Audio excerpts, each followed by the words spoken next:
Die slegste van tye en die beste van tye. Uit Commando, deur Denise Reitz.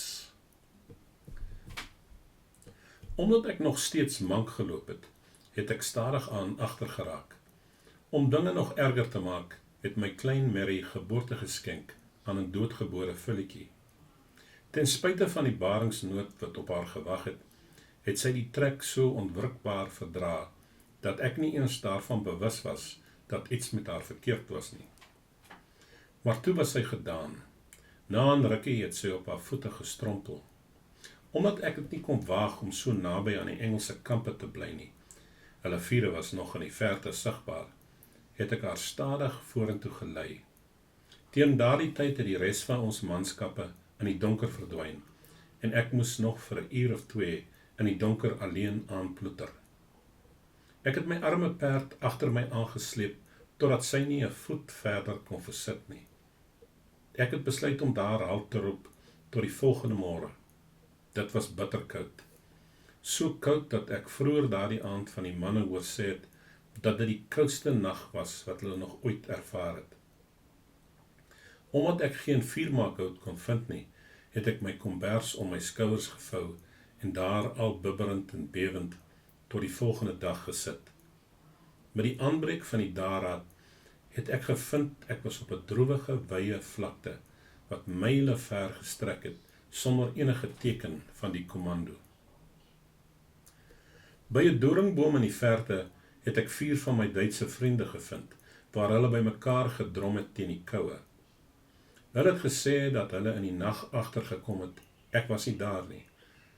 Hulle was bewus daarvan dat ek mank geloop het, en hulle was so gaaf, dat hulle goedgunstig agtergebly het om vir my te wag. By 'n doringboom in die verte het ek 4 van my Duitse vriende gevind, waar hulle by mekaar gedrom het teen die koue. Hulle het gesê dat hulle in die nag agtergekom het, ek was nie daar nie. Hulle was bewus daarvan dat ek mank afgeloop het, en hulle was so gaaf, dat hulle goedgunstiglik agtergebly het om vir my te wag. Nadat ons alle moontlike vuurmaakhout in die barre omgewing opgetel het ons 'n klein vuurtjie aan die gang gekry en 'n bietjie vleis gebraai.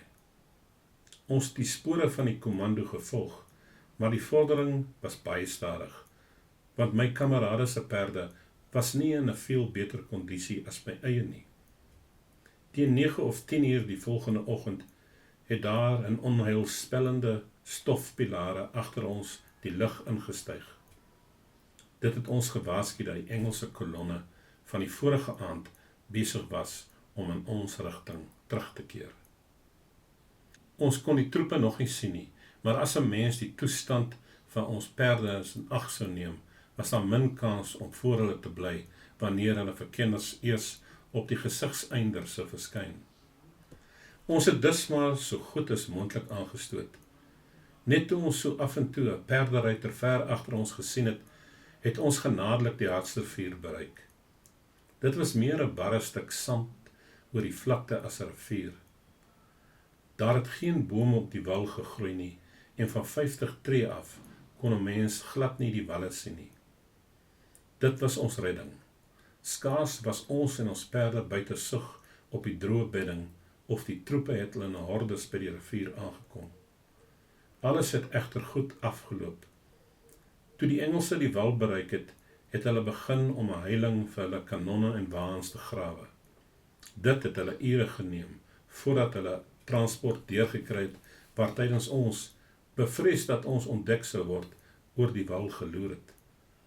Ons het egter voor die donker die bevrediging gesmaak, om die stert van die konvooi oor die horison te sien verdwyn. Dit was alles goed en wel, maar die vraag het gebly, hoe sou ons weer ons mense kon inhaal? Om tydelik afgesny te wees, was nie noodwendig so belangrik nie, en dit het ons nie veel geplan nie, maar as gedink word aan die wisselvalligheid van guerrilla oorlogvoering, was ons grootste angs die swak toestand van ons perde. Die 4 Duitsers was 'n interessante mengsel. Die oudste, Herman Hase, was 'n man van omtrent 45. Hy het gelyk soos die tipiese Duitse worseter van die Engelse strokiesprente, Maar soos ek uitgevind het, 'n goedgeaarde heer in Johannesburgse handelaar, wat van die begin van die oorlog af in die veld was. Hy was die laaste persoon wat mens kon verwag 'n voorliefde vir oorlog sou hê. Hy het net die hele tyd gepraat van sy vrou en familie en die genietigings van huislike lewe. Die volgende was W. Kluwer, 'n skrander, siniese Berlynse student wat my baie interessanthede van die lewe in die ou wêreld vertel het. Verder was daar Polacek, ook 'n Berlynse student, wat uitgekom het om vir die boere te veg, amper asof op 'n kruistog. Hy het my vertel dat sy aanvanklike geesdrif lank gelede reeds verdwyn het, maar hy het van die lewe van avontuur gehou, en hy het dus gebly. Hy was 'n aangename, vrolike kerel, van wie ek baie leer hou het. Die laaste was 'n boereknegt genaamd Wiese.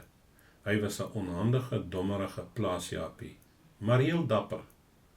Saam met die 4 manne was ek toe daar aan die noodlot oorgelaat. Wiese en Kluwer het dit nie ver gemaak nie, maar ek was lank saam met Haase en Polacek, hoewel hulle ook teen die einde omgedraai het. Ons het gou voorbereidings getref om Kaap toe te gaan. Ons het 'n verdwaalde skaap geslag en die vleise in repe gesny om winddroog te word. Ons het mos nie sout gehad nie. Ons het 'n hoeveelheid mielies tot mieliemeel gemaal met die behulp van 'n klein koffiemeel wat Haase in sy saalsak saam met hom gedra het. Die volgende oggend het ons die pad gevat. Vir 'n hele paar dae was dit nie moontlik vir ons om 'n reguit koers te ry nie, want ons het agtergekom dat die wêreld vol Britse soldate was, wat in alle rigtings beweeg het. Ons het uitgewerk dat ons seker 25.000 van hulle moes gesien het, voordat ons daardie gebied ontruim het. Dit was duidelik met die vee manier wat hulle vorentoe beweeg het, dat hulle weer met een van hulle dryftogte besig was. Omdat ons egter nie 'n enkele burger of enige teken van 'n kommando gesien het nie, het dit gelyk of hulle poging nie juis veel vrugte afgewerp het nie. Generaal Delarey moes weer een van sy taktiese bewegings uitgevoer het om die groot saamtrek van troepe te vermy, deur sy manne te verdeel wat die Britse se slaankrag uitgeput het. My kennis van die veld en die vernuf om daar te oorleef, het ons goed te staan gekom en veilig tot by die Vaalrivier gebring. My vorige ervarings was waardevol en ons het suksesvol deur die Engelse kolonne gekronkel en gevleg, sonder dat dit eenmaal nodig was om ons skoot te skiet nie. Daar was 'n geleentheid waar ons vir 'n halwe nag in 'n doringbos binne skreeafstand van 'n Engelse groep wat afgesaal het, moes wegkruip. Op 'n ander keer het ek en Kluwer probeer om 2 Engelse offisiere in 'n lokval te lei, maar hulle het ons te gou opgemerk en het weggekom. Terwyl daardie gebeure aan die gang was, moes ons vir Heinrich Wiese aan die noodlot agterlaat.